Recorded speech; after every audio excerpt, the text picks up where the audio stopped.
2 oktýabrda Ir bilen Aşgabatyň Atamrat Niýazow şaýorunyň ugruny 3 ýeňil awtoulogyň gatnaşmagyna ýol ulag hadisesi boldy. Wakada 2 adam helak boldy. Deslapky barlyklary görä şaýol bilen Göregli köçesiniň çatyrygyna golay aralykda bolan ýol helakçylygyna ýeňil awtouloglaryň biriniň ýokary tiýlikde sürülmegi sebäp bolupdyr. 2010-njy ýylda öndürilen BMW kysymly awtoulog sagatda 135 km tiýlik bilen öňden barýan Jeep kysymly awtoulogy ozup geçmekçi bolanyny onuň çep kapdalyndan urýar. Jeep sag tarapy agdarylýar. Onuň ýzynyň gelýän Toyota Camry kysymly ýeňil awtoulog hem Jeep ulogynyň ýzynyň baryp urýar. Netijede Jeep ulogynyň sürüjisi we Toyota ulogynyň bir ýolagçy wakanyň bolan ýerine agyr yaralanyp helak bolýar. Ýol helakçylygyna adam pidalary we yaralanan adamlar barada başga jekmejek maglumat berilmeýär. Bu ýol ulog hadisesi Türkmenistanda sentýabr aýynda geçirilen ýol howpsuzlygynyň bir aýlygynyň edil ýygyny boldy. Ýokary tiýlikdäki BMW ulogy 2 ugurly şaýoluň bölüji dolugynyň arça agaçlaryna, güllere,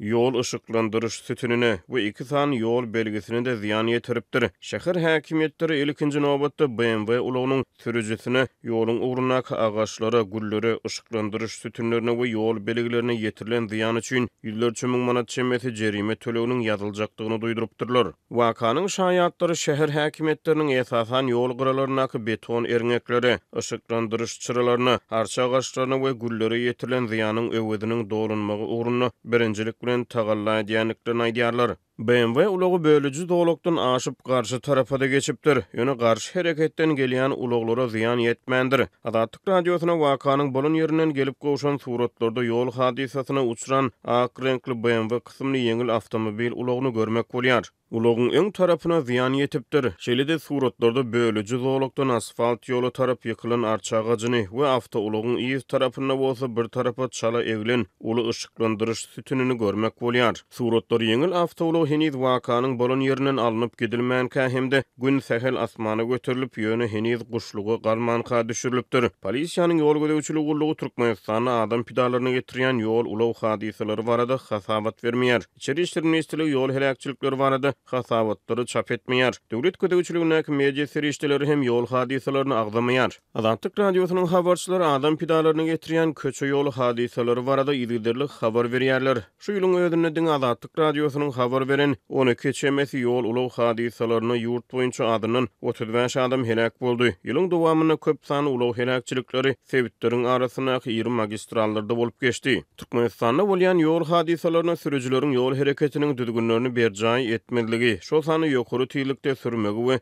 awtouloglaryň tehnik näsazlygy ýaly ýagdaýlary bilen birlikde awtomobil ýollarynyň yaramazlygy hem sebäp bolýar.